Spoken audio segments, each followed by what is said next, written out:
A plus B, C, métaphore, grammaire, W, hypothèse, oxymore, sache que ça se cache, et cache que ça ne se sache, Y et Z.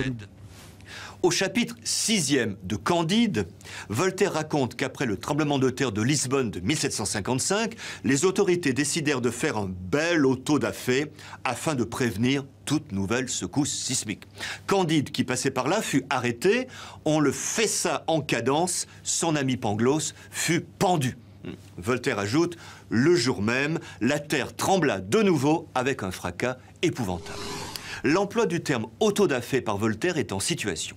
D'une part, ce terme, apparu en français à la fin du XVIIe siècle, provient du portugais. On l'écrivait d'ailleurs à l'époque en 3 mots, conformément à son étymologie. Auto, l'acte, c'est-à-dire la représentation théâtrale, da-fé, de la foi. Il s'agissait d'une sorte de jeu scénique religieux assez cruel. D'autre part, le terme fut répandu par les philosophes au XVIIIe siècle dans leur combat contre le fanatisme. Il désigne en effet une cérémonie expiatoire au cours de laquelle étaient lues puis exécutées les sentences prononcées par l'Inquisition. Celle-ci, le plus souvent, condamnait à périr par le feu les hérétiques, les juifs et toute personne déclarée coupable d'avoir enfreint les lois religieuses.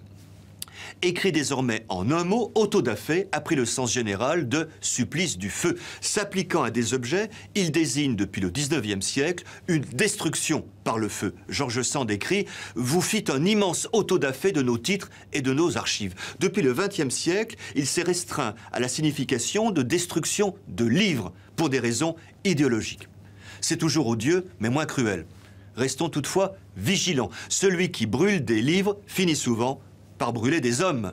A plus B, C, métaphore.